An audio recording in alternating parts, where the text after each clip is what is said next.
But I knew by having Donald Takayama as my partner, and I was the laminator, okay, just so everybody knows. And I knew by having Donald Takayama as my partner, I had a pretty good chance of success in manufacturing surfboards. So in 1977, Donald sold off his side of the business, I sold off mine, and then we both kind of parted ways, and I went into my skateboard manufacturing business, which I was already doing, and I was making a few skateboards. Actually, a lot of skateboards. You know, but there's one thing that I skipped, and it's the most important thing, and then I'm going to pass it on because there's a couple other people coming up here. In 1971, and I can remember the day very well, it was on a Friday. It was the weekend of a Stone Steps contest. It was a sunny morning. I lived on the corner of 3rd and I Street in Encinitas. And I was living with, at the time, Donald's future ex-brother-in-law, Mitch Mann. And we were talking to these two girls in the front yard. And Donald pulls up and he goes, "Oh, what's going on here?" And he gets it, that's kind of the way he was. "Oh, what's going on here? What am I missing?"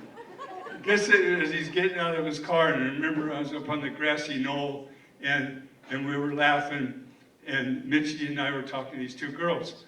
Well, the one girl that Donald started talking to became his rock for the rest of his life, and that's his beautiful wife, Diane Sidwell. Right down here. She was the rock in his life for the rest of his life. She's quite a lady. And Donald Takayama, I will say, and I was his laminator, and we were making a lot of surfboards, and there were probably a dozen shapers that were either working for us or brought boards in to be laminated. No one could compare to the finished product of a shape board than Donald Takayama. No one. Thank you very much. I'm going to pass it now on to Hunter Joslin. Thank you again. Good night. Thank you very much. I want to tell you that not a day goes by that I don't think of Donald Takayama. I have 4 of his boards in my living room. They're surrounding me. 3 of them are redwood boards and 1 balsa board, one of a kind. I think they might show some of the photos here, but anyway, I want to bring up the person I met. My first trip to California, I met Donald Takayama.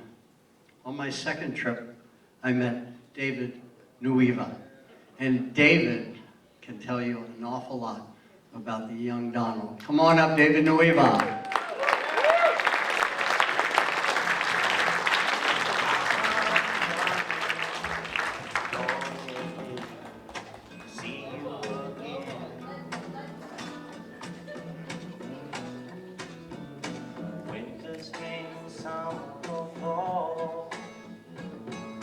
All you got to do is call, and I'll be there, yeah, yeah, yeah. You've got a friend. Good evening, everybody. First of all, I want to thank Kalani for blessing this party. And all you people that showed up. I just got back from Hawaii. And it's kind of tough. Because I was sitting at all the places when I was 6 years old, surfing and started surfing. And it kind of broke me up a little bit. Because the sport of surfing started with Duke Kahanamoku. And it was all brought to all of you because the sport of surfing was enjoy, aloha, right? And the level it's at now, I know I got a lot to do with that, being a Rolling Stone fan and all that when I was young. Anyway, I just want to say, I went to the places I served with Donald. And I was about 6 years old. And we were really good friends. We used to sleep on the beach, do all that stuff. And I was a young kid. Donald took off, ended up in California. And my dad moved up here and worked for Walt Disney. And I had to come with him. And I ended up looking for Donald, and I found him in Rosa. And he took me in, raised me up, started building boards for me, and the rest is history, you know? But we can't forget, you know, Duke Hanamoko and the beginning of this whole game that we're in. This is the way Duke wanted it. And Paul Stroh and Joey Cabell and Fred Hemmings, especially Fred, he was the first one to win the world title, you know, for Hawaii. And just so happened that one day when I won in Huntington Beach the U.S. title, and I was a junior, I was up in the pier, and up came this Rolls Royce. I call it the Four Horsemen, you know, which was Fred Hemmings, Paul Stroh, Joey Cabell, and Butch Van Arsdale. They pulled up with the Duke. And I was sitting there going, looking at the waves, you know. And Duke walked out and gave me a big hug, you know. And I knew what that hug was. You did well.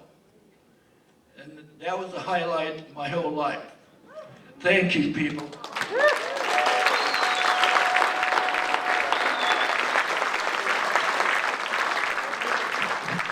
Thank you very much, David.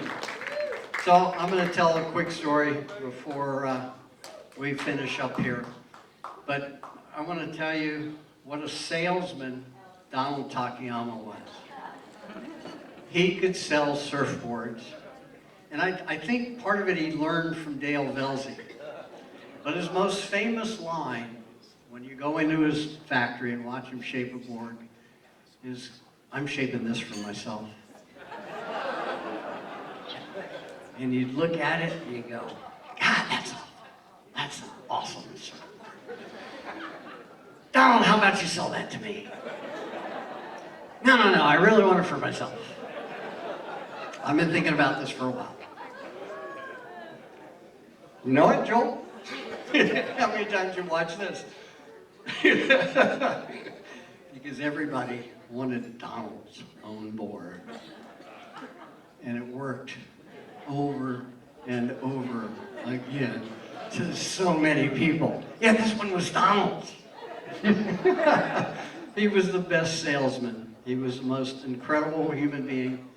In my life, when people, if you look back in your life and think about anybody that was a major influence in your life, Donald Takayama was the biggest influence in my life. He changed my life on several occasions with introductions he made for me, and also things that he did for me. And I get all choked up because he was the most phenomenal human being I ever knew. And he used to call me, right? I'm on the East Coast, he'd call me at 6:30 in the morning. That's 3:30 in the morning his time. I was on his auto dial. I mean, that was pretty special, being on Takayama's auto dial. But he was the best shaper, one of the greatest humans. He loved the young people. You know, he supported young upcoming surfers. Joey Baran. How many people knew that? He shaped Joey Baran's boards. He was the first sponsor. He was just amazing. Here you go, Craig. He did so much for so many people. Not only changed my life for the better, but he changed an awful lot of people. He affected everybody. I just want to mention Romeo Robichaud. He's out there. I haven't seen him in years, but he introduced me. Where are you, Romeo? Way over there. Romeo introduced me to Donald. So that guy changed my life as well.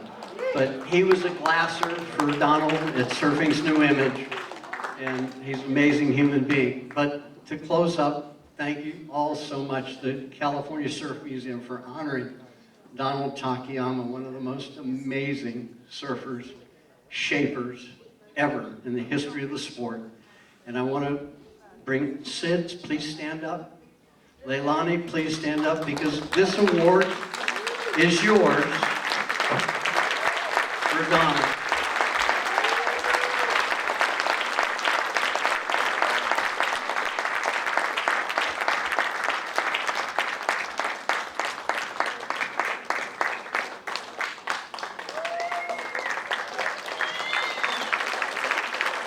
Ladies and gentlemen, I bring it to Jim Kempton to close up everything. Thank you all so very much. What a great evening. The energy in here of the heroes and legends is absolutely phenomenal. To be here, I'm honored to just be amongst all of you all. Thank you so much.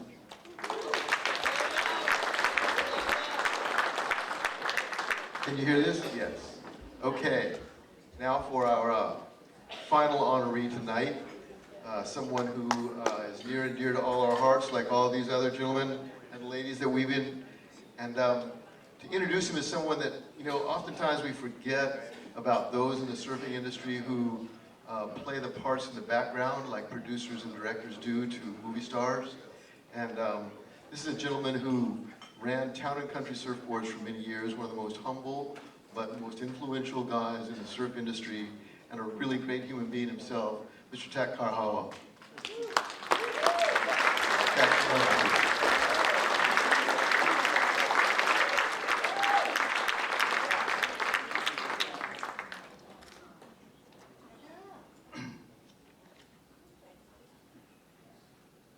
Oh boy, this is pressure.